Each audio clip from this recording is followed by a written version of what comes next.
اس میں ہے کیا، چاہے خود اس افسر کی پھانسی پہ دستخط کروا لو۔ انگریز پھر ہوشیار تھا، انہوں نے کہا اچھا ہم انکوائری کریں گے۔ حضرت مولانا حدیث پاک پڑھا رہے تھے، طالب علم پڑھ رہے تھے، انگریز افسر آیا اور 3-4 گھنٹے مولانا قاسم نانوتوی رحمۃ اللہ علیہ کے سامنے بیٹھا رہا اور بار بار چہرے کو دیکھتا رہا، جا کے رپورٹ دی کافر انگریز نے، کہنے لگا میں وہ چہرہ دیکھ کر آیا ہوں جو جھوٹ بولنے والا چہرہ نہیں، میں وہ چہرہ دیکھ کر آیا ہوں جو جھوٹ بولنے والا چہرہ اور منہ نہیں ہے۔ دشمن اعتراف کرتا ہے، دشمن اقرار کرتا تھا۔ علامہ انور شاہ کشمیری رحمت اللہ علیہ سہارنپور کے اسٹیشن پہ، ریلوے اسٹیشن پہ ٹکٹ لینے کے لیے کھڑکی کے سامنے آئے اور ٹکٹ کلرک کو پیسے دیے، اس نے ٹکٹ دیا، حضرت کو ٹکٹ دے کر پچھلی طرف سے گیٹ ہوتا ہے، دوڑ کر آیا اور آ کے کہنے لگا مولانا، ہندو تھا وہ، مولانا میں نے آپ کو ریل گاڑی کا ٹکٹ دے دیا، آپ مجھے جنت کا ٹکٹ دیں، کلمہ پڑھاؤ، مجھے کلمہ پڑھاؤ۔ حضرت شاہ صاحب نے پوچھا کہ بھائی تجھے کیا چیز نظر آئی؟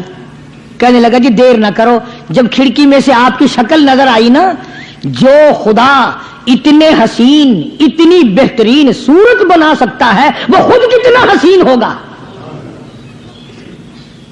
میں ان اللہ والوں کا غلام ہوں جن کی شکلیں دیکھ کر کافر مسلمان بنتے تھے، اور جن کو تم شاہ صاحب کرتے پھرتے ہو، کبھی نظر جما کے ذرا چہرہ تو دیکھا کرو۔ سبحان اللہ، کوئی چیز انشاءاللہ نظر نہیں آئے گی۔ تو میں عرض کر رہا تھا کہ اللہ والے کبھی بھی غلط راستہ کسی کو نہیں دکھایا کرتے، اور وہ اندر کی بیماریوں کا علاج کرتے ہیں، اندر کی بیماریوں کا۔ سرتاج الاولیاء حضرت مولانا احمد علی صاحب لاہوری سب قید رحمت اللہ علیہ، اللہ اللہ اتنے جلیل القدر ولی تھے۔ علماء نے یوں لکھا ہے کہ پوری امت میں سے 2 آدمیوں کی قبر سے جنت کی خوشبو آئی، پوری امت میں سے، ایک امام بخاری اور ایک مولانا احمد علی لاہوری رحمہ اللہ، قبر کی مٹی سے جنت کی خوشبو۔ تو کیوں نہیں ہم ان لوگوں کی تابع داری کرتے، اور کیوں نہیں ہم اپنے حلقے اثر میں ایسے بزرگوں کا طریقہ کار لاتے جو ہمیں سیدھا منزل مقصود تک لے جائے۔ اسی کو کہتا ہے کہ مسلک سنت پہ ایسا لکھ چلا جا بے دھڑک، مسلک سنت پہ ایسا لکھ چلا جا بے دھڑک، جنت الفردوس کو سیدھی گئی ہے یہ سڑک۔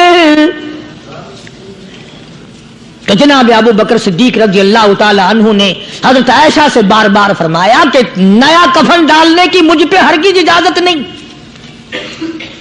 اور جب جناب رسول کریم سب کہہ دو صلی اللہ علیہ وسلم کے بارے میں حضرت صدیق اکبر رضی اللہ تعالیٰ عنہ نے جناب عائشہ صدیقہ رضی اللہ تعالیٰ عنہ سے پوچھا کہ حضور کا کیا لباس تھا اور حضور کے کیسے کپڑے تھے، تو حضرت عائشہ رونے لگی، اور جب بتایا تو حضرت عائشہ کو فرمایا بیٹی یہ نیا کفن جو تو نے منگا لیا ہے، اس کا کفن پہن کر قبر میں جانے سے کوئی فائدہ نہیں، وہاں نئے کپڑے کا لحاظ نہیں، وہاں خوبصورت کپڑے کا لحاظ نہیں، وہاں اچھے کپڑے کا لحاظ نہیں، وہاں تو اعمال دیکھے جائیں گے، وہاں تو اعمال کی ضرورت ہے، کپڑوں کو کوئی نہیں دیکھتا وہاں۔ جانشین پیغمبر فرماتے ہیں عائشہ یہ کپڑا سنبھال کر رکھ لے، مدینے کی کسی بیوہ کا دوپٹہ بن جائے گا، کوئی پردہ کر لے گی، مدینے کی کسی یتیم کا کرتا بن جائے گا، میں نیا کفن لے کر جاؤں مجھے کیا فائدہ ہوگا؟ دعا کر کہ میں اپنے محبوب حضور کریم صلی اللہ علیہ وسلم کے دربار میں جب جاؤں تو مجھے شرمندگی اٹھانی نہ پڑے۔ چنانچہ حضرت ابو بکر صدیق رضی اللہ تعالی عنہ کو وہ کفن نیا نہیں دیا گیا۔ اب ایک اور آخری بات بڑی عجیب ہے، بڑی اچھی ہے، دل کی تختی پہ لکھ کے لے جاؤ، لڑائی بڑھائی والی بات نہیں، لکھ کے لے جاؤ، انشاءاللہ ذمہ دار ہوں۔